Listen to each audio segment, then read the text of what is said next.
ಒಂದು ಕೊಟ್ಟಿರ್ತಕ್ಕಂಥ ಪ್ರಶ್ನೆ ಪತ್ರಿಕೆ ಇದೆ ತಮ್ಮ ವಿದ್ಯಾರ್ಥಿಗಳಿಗೆ, ಅದಕ್ಕೆ ಅನುಕೂಲ ಆಗಲೆಂದು ಎಲ್ಲರಿಗೂ ಕೂಡ ಇಲ್ಲಿ ವಿಜ್ಞಾನ ವಿಷಯದಲ್ಲಿ ಒಟ್ಟು 40 ಬಹು ಆಯ್ಕೆ ಮಾದರಿ ಪ್ರಶ್ನೆ ಪತ್ರಿಕೆ ಇದೆ, ಅದನ್ನು ನೋಡ್ಕೊಂಡು ಬರೋಣ.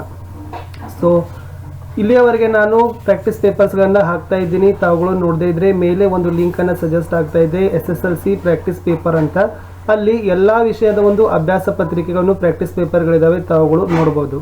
ದಯಮಾಡಿ ವಿಡಿಯೋಗಳನ್ನು ಹೆಚ್ಚು ಜನರಿಗೆ ಶೇರ್ ಮಾಡಿ. ಹೊಸಬರಾಗಿದ್ದರೆ ನಮ್ಮ ಚಾನೆಲ್ಗಳಾಗಿರ್ತಕ್ಕಂಥ ಸ್ಟಡಿ ವಿತ್ ಪರಶುರಾಮ್ ಮತ್ತು ಸ್ಮಾರ್ಟ್ ವರ್ಕ್ ಎರಡಕ್ಕೂ ಕೂಡ ಸಬ್ಸ್ಕ್ರೈಬ್ ಆಗಿ ಹಾಗೂ ನಮ್ಮ ಟೆಲಿಗ್ರಾಮ್ ಗ್ರೂಪ್ಗೆ ಬಂದು ಸೇರಿಕೊಳ್ಳಿ ಅಂತ ಹೇಳ್ತಾ, ಸೊ ವಿಜ್ಞಾನ ವಿಷಯದಲ್ಲಿ ಇವತ್ತು 40 ಬಹು ಆಯ್ಕೆ ಪ್ರಶ್ನೆಗಳನ್ನು ನೋಡ್ಕೊಂಡು ಬರೋಣ. ಪ್ರಶ್ನೆ 41, ವಿದ್ಯುತ್ ಪ್ರವಾಹ ಅಳೆಯಲು ಬಳಸುವ ಸಾಧನ ಅಂತ ಕೇಳಿದ್ದಾರೆ. ಆಯ್ಕೆ A rheostat, B ammeter, C galvanometer, D voltameter ಇದೆ. ಸರಿಯಾದ ಉತ್ತರ ಇದೆ ಬಿ ಅಮಿಮೀಟರ್. ಎರಡನೇ ಪ್ರಶ್ನೆ, ಫ್ಲೆಮಿಂಗನ ಬಲಗೈ ನಿಯಮವನ್ನು ಈ ಸಾಧನಕ್ಕೆ ಅನ್ವಯಿಸಲಾಗುವುದು. ಎ ವಿದ್ಯುತ್ ಮೋಟಾರ್, ಬಿ ಫ್ಯೂಸ್, ಸಿ ವಿದ್ಯುತ್ ಜನಕ, ಡಿ ಸೋಲೆನಾಯ್ಡ್ ಅಂತಕ್ಕಂಥದ್ದು. ಸರಿಯಾದ ಉತ್ತರ ಇದೆ ಆಯ್ಕೆ ಸಿ ವಿದ್ಯುತ್ ಜನಕ. 43, ರವಿಯು ಧರಿಸಿದ ಕನ್ನಡಕದ ಮಸೂರದ ಸಂಗಮ ದೂರ ಪ್ಲಸ್ ಆದರೆ ಕನ್ನಡಕದ ಮಸೂರದ ಸಾಮರ್ಥ್ಯ ಮತ್ತು ಮಸೂರದ ವಿಧವನ್ನು ಕೇಳಿದ್ದಾರೆ.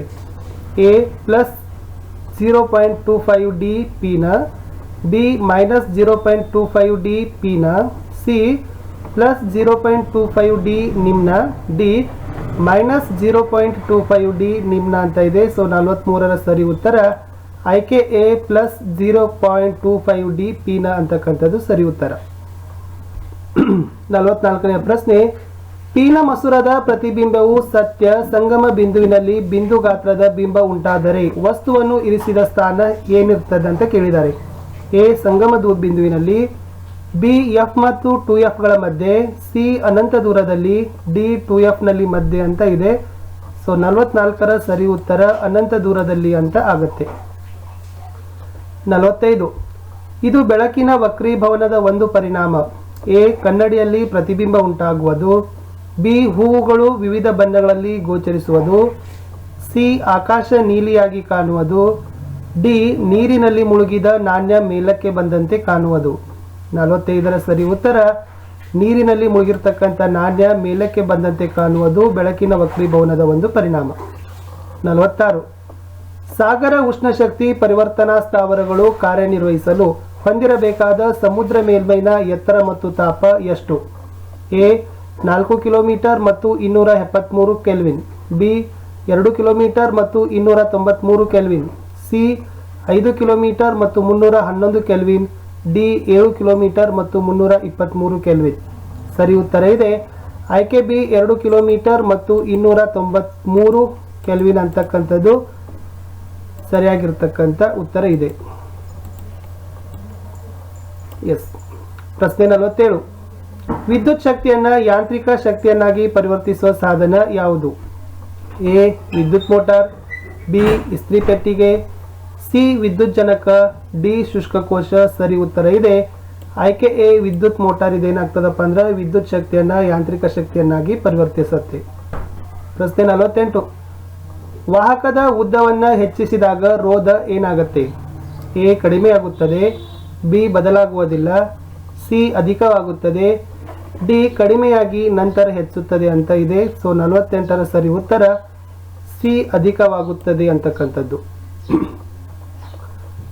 ಪ್ರಶ್ನೆ 49, ಡಿಸಿ ವಿದ್ಯುತ್ ಜನಕವು ಕಾರ್ಯನಿರ್ವಹಿಸುವ ತತ್ವ ಯಾವುದು ಅಂತ ಕೇಳಿದ್ದಾರೆ.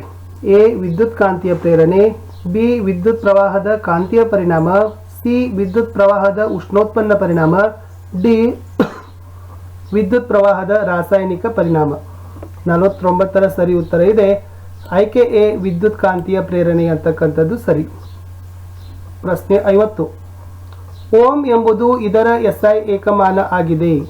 ಎ ವಿದ್ಯುತ್ ಪ್ರವಾಹ, ಬಿ ವಿದ್ಯುತ್ ವಿಭವ, ಸಿ ವಿದ್ಯುತ್ ರೋಧ, ಡಿ ವಿದ್ಯುತ್ನ ಸಾಮರ್ಥ್ಯ ಅಂತ ಇದೆ.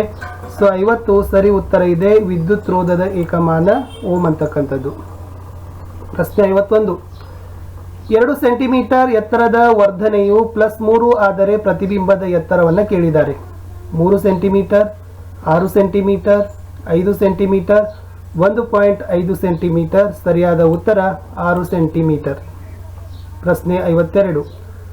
ಕೊಟ್ಟಿರುವ ನಕ್ಷೆಯನ್ನು ಗಮನಿಸಿ ಕೆಳಗಿನ ಸರಿಯಾದ ಹೇಳಿಕೆಯನ್ನು ಆಯ್ಕೆ ಮಾಡಿ ಇದೆ. ಈ ಒಂದು ನಕ್ಷೆಯನ್ನು ತಾವುಗಳು ಗಮನಿಸಬೇಕು.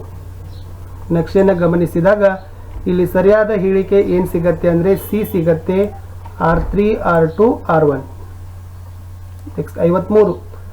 ಎ ಬಿ ಸಿ ಮತ್ತು ಡಿ ಎಂಬ 4 ಮಾಧ್ಯಮಗಳ ವಕ್ರೀಭವನ ಸೂಚ್ಯಂಕವು ಕ್ರಮವಾಗಿ 1.31, 1.65, 1.44 ಮತ್ತು 1.50 ಆಗಿವೆ. ಬೆಳಕಿನ ವೇಗದ ಗರಿಷ್ಠವಾಗಿರ್ತಕ್ಕಂಥ ಮಾಧ್ಯಮವನ್ನು ಕೇಳಿದ್ದಾರೆ. 53ರ ಸರಿ ಉತ್ತರ ಮಾಧ್ಯಮ ಎ ಅಂತಕ್ಕಂಥದ್ದು ಸರಿ. 54. ಜಲವಿದ್ಯುತ್ ಸ್ಥಾವರಗಳಲ್ಲಾಗುವ ಶಕ್ತಿಯ ಪರಿವರ್ತನೆಯನ್ನು ಕೇಳಿದ್ದಾರೆ. 54ರಲ್ಲಿ ಸರಿ ಉತ್ತರ ಇದೆ ಆಯ್ಕೆ ಸಿ, ಚಲನ ಶಕ್ತಿ, ಪ್ರಚನ ಶಕ್ತಿ, ಯಾಂತ್ರಿಕ ಶಕ್ತಿ ಮತ್ತು ವಿದ್ಯುತ್ ಶಕ್ತಿ. ಇದು ಆಯ್ಕೆ ಇದೆಯಲ್ಲ, ಇದು ಸರಿಯಾಗಿರ್ತಕ್ಕಂಥದ್ದು. ಪ್ರಶ್ನೆ 55ಕ್ಕೆ ಹೋಗೋಣ. ಅತಿ ಹೆಚ್ಚಿನ ತನ್ಯತೆಯನ್ನು ಹೊಂದಿರತಕ್ಕಂಥ ಲೋಹ ಕೇಳಿದ್ದಾರೆ. ಬೆಳ್ಳಿ, ಚಿನ್ನ, ತಾಮ್ರ, ಸತು.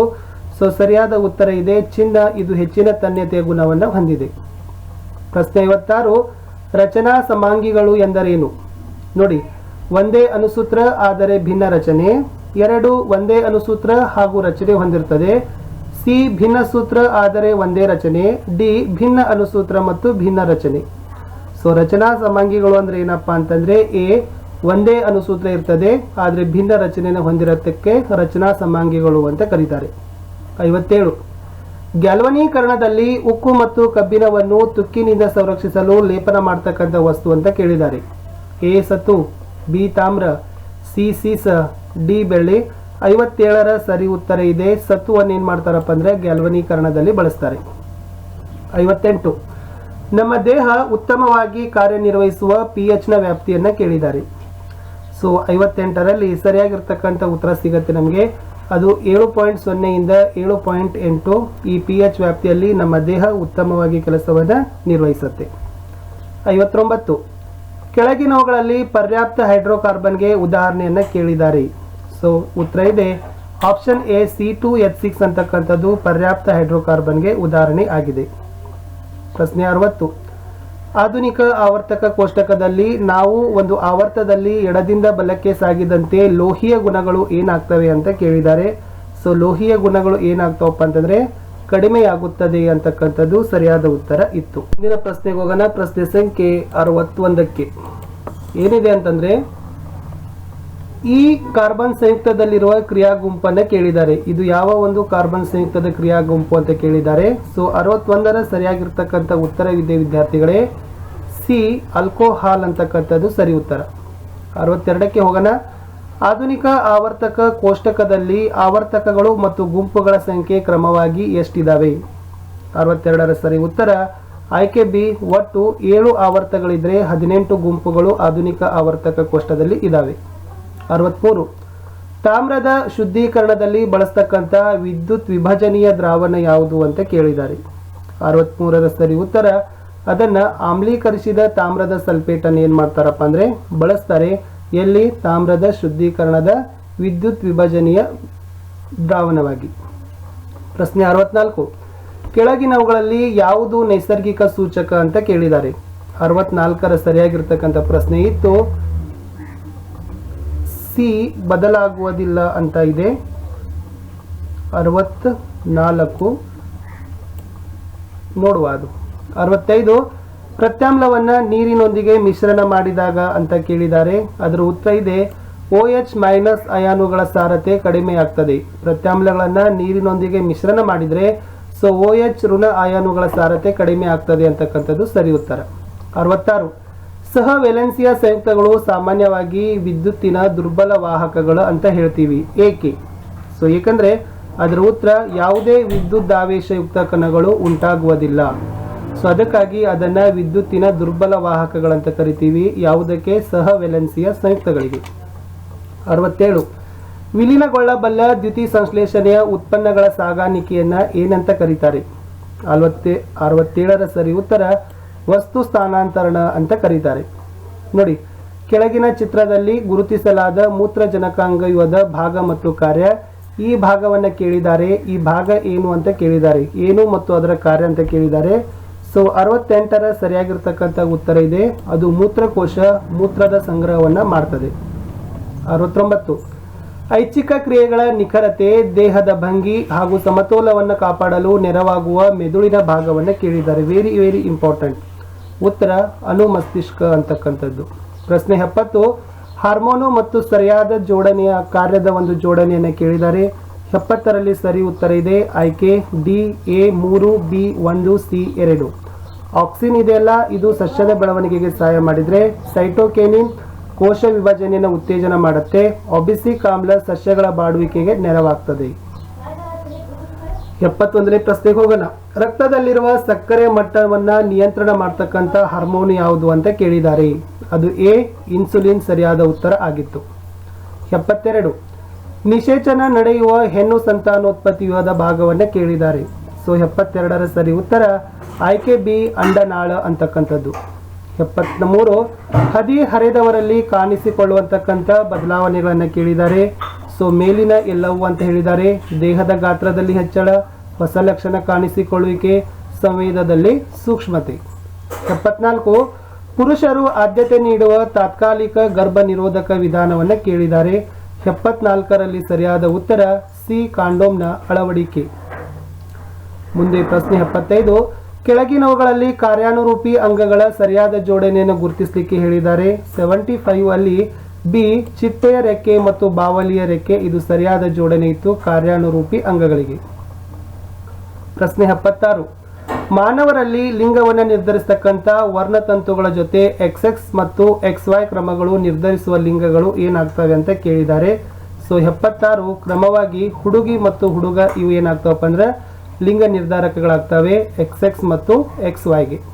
77 ದುಂಡನೆ ಆರ್ಯ ಹಸಿರು ಜಿ ಬೀಜವನ್ನು ಹೊಂದಿರುವ ಬಟಾಣಿ ಸಸ್ಯವನ್ನು ಸುಕ್ಕಾದ ಆರ್ಯ ಹಳದಿ ವಾಯ್ ಬೀಜವನ್ನು ಹೊಂದಿರುವ ಸಸ್ಯದೊಂದಿಗೆ ಸಂಕರಣ ಮಾಡಲಾಗಿದೆ. ಸುಕ್ಕಾದ ಹಳದಿ ಬೀಜವನ್ನು ಹೊಂದಿರತಕ್ಕಂಥ ತಳಿಗುಣದ ಸೂಚಕವೆಂದರೆ ಅಂತ ಕೇಳಿದ್ದಾರೆ. So 77 option number D RRYY ಅಂತಕ್ಕಂಥದ್ದು ರೈಟ್ ಆನ್ಸರ್.